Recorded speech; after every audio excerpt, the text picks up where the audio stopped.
Terima kasih kepada Tuan Moderator. Assalamualaikum warahmatullahi wabarakatuh dan salam sejahtera. Saya titipkan buat anda semua. Kita jaga kita. Kami dari IPG Kampus Ipoh akan membentangkan KPPB bagi kursus MPU 3092, Pendidikan Islam dan MPU 3102, Pendidikan Moral. Untuk pengetahuan semua, kami adalah merupakan pelajar ambilan Jun 2019 SEM 2 tahun 2. Sebelum kaki mengorak langkah dengan lebih jauh, orang kata tak kenal maka tak cinta. Maka marilah kita berkenalan terlebih dahulu dengan saya Nurmiza Zulaika binti Hamzah, Siti Nur Sarah, Nurul Afini, Nur Izzati dan tidak dilupa juga kepada satu-satunya kumbang antara 4 kuntum bunga, saudara Muhammad Fauzan. Tanpa membuang masa, marilah kita menelusuri CLO yang menjadi rangsangan terhadap pembentukan Big Idea kedua-dua kursus. CLO bagi kursus MPU 3092 iaitu menjelaskan bagaimana sistem-sistem kehidupan yang ada dalam agama Islam. Manakala CLO untuk MPU 3102 menganalisis ciri-ciri pembentukan individu bermoral dalam kehidupan. Maka kedua-dua CLO ini adalah menjurus kepada idea pembentukan insan bermoral. Sehubungan dengan itu, bagi membentuk Big Idea, beberapa essential questions telah dikeluarkan. EQ pertama, apakah impak pembelajaran pendidikan Islam terhadap peribadi insan?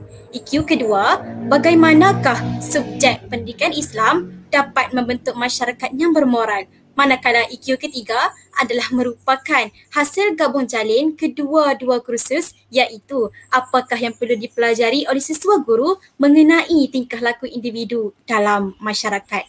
Maka terbentuklah Big Idea insan bermoral pemangkin kesejahteraan hidup. Justrulah hadirin, soalan-soalan ini memberi peluang kepada pelajar untuk kami mengaplikasikan KPPB atau kapasiti pedagogi pembelajaran bermakna. Pertama, forum yang dikongsi di laman YouTube. Kemudian, pelaksanaan webinar pula adalah hasil kolaboratif moderator dan ahli panel yang terdiri daripada pensyarah-pensyarah pelbagai negara iaitu Dekan UIN Jakarta, Indonesia, Assistant Professor dari Universiti Unisa Brunei dan juga pensyarah daripada IPG Kampus Ipoh yang dijayakan oleh barisan siswa MPU 3092. Untuk itu, marilah kita menelusuri dengan lebih terperinci bagaimanakah pelaksanaan aktiviti-aktiviti ini dalam memenuhi kehendak KPPB. Untuk pengetahuan semua, setiap pelaksanaan aktiviti yang kami laksanakan telah pun memenuhi konsep model-model KPPB termasuklah model 3E, model 3R dan juga ciri-ciri kompetensi 6C seperti yang akan dipaparkan. Buktinya, pertama, pelaksanaan forum adalah bertepatan dengan model pembelajaran murid.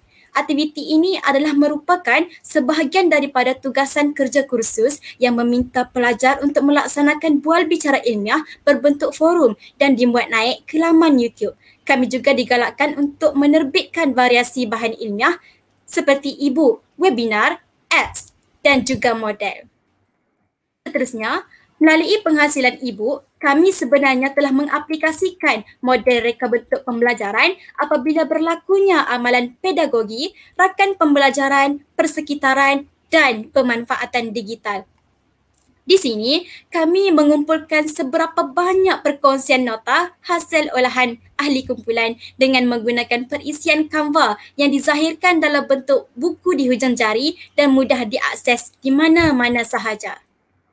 Seterusnya hadirin, pelaksanaan webinar adalah hasil daripada pengaplikasian model reka bentuk dan pembelajaran iaitu learning design. Senario ini tidak lagi menyebabkan kami diibaratkan seperti katak di bawah tempurung yang hanya memfokuskan kepada aktiviti dalam kampus atau dalam negara semata-mata. Namun, kami mengimplementasikan amalan pedagogi, rakan pembelajaran dan perhubungan antara bangsa Malaysia, Indonesia dan Brunei. Persekitaran pembelajaran berkonsepkan maya serta pemanfaatan digital melalui StreamYard, Google Meet dan YouTube. Keempat hadirin, pembinaan aplikasi adalah juga menepati konsep model reka bentuk pembelajaran. Pemanfaatan digital berlaku apabila kami menggunakan perisian tankable untuk menghasilkan aplikasi ini yang mengandungi nota, e-book, webinar dan juga live chat. Dan yang terakhir, model kerangka konseptual KPPB. Kami menghasilkan satu infografik lengkap tentang model-model utama dalam KPPB. Ketika menghasilkan infografik ini, berlaku juga pengaplikasian konsep model 3E iaitu engagement, enhancement, extension, model 3R, rigor, relevance, relationship dan ke-6 model kompetensi global 6C. Buktinya, melalui model ini, kami menjelaskan dengan lebih terperinci berkaitan antara aktiviti-aktiviti KPPB yang dilaksanakan dengan model-model KPPB. Anda boleh mengimbas kod tertera untuk menambahkan lagi pemahaman terhadap konsep model ini. Berikut adalah merupakan hasil infografik model kerangka konseptual KPPB yang telah kami hasilkan. Hadirin sekalian, kita beranjak pula kepada pengetahuan baharu yang diperoleh sepanjang KPPB dilaksanakan.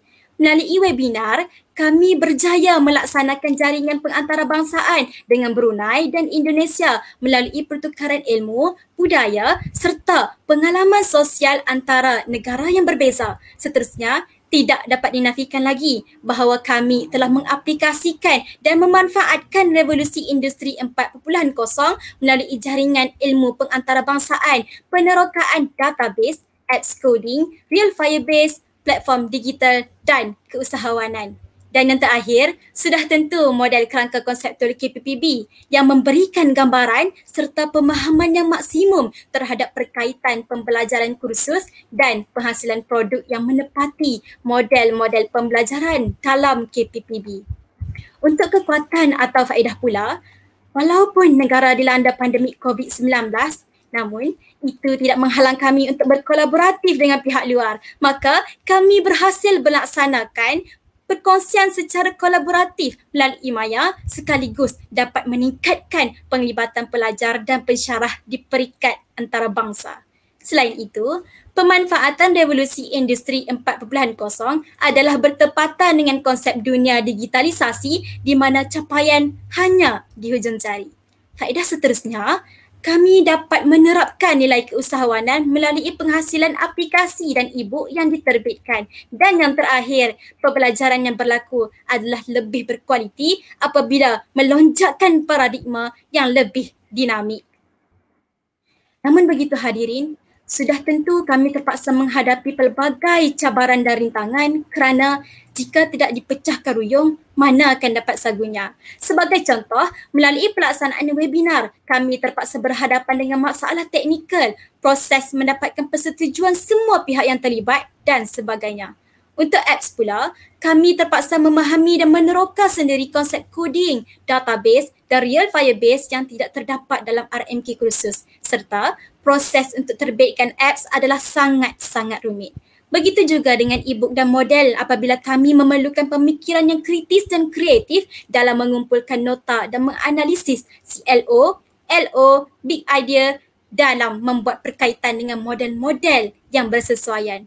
Terdapat juga cabaran-cabaran lain seperti kesuntukan masa, komitmen lain yang perlu diutamakan, kurangnya idea dan sebagainya.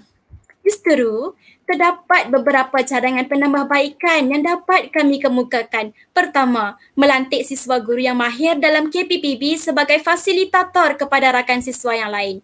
Kedua, memberikan kursus kejurulatihan KPPB khusus serta sijil lantikan. Ketiga, wujudkan blog rasmi KPPB untuk membolehkan learning partnership. Dan keempat, meluaskan lagi penggunaan atau pemanfaatkan rubrik 6C, 3E dan 3R dalam semua aktiviti yang dilaksanakan agar pelajar dapat memahami dengan lebih mendalam akan konsep 6C. Maka hadirin, sekian sahaja daripada kami selaku wakil IPG Kampus Ipoh dalam membentangkan KPPB MPU 3092 Pendidikan Islam dan MPU 3102 Pendidikan Moral. Semoga kita berjumpa lagi di lain masa dan di lain hari. Stay safe, stay at home dan kita pasti menang. Wabillahi taufiq wal hidayah. Assalamualaikum warahmatullahi wabarakatuh.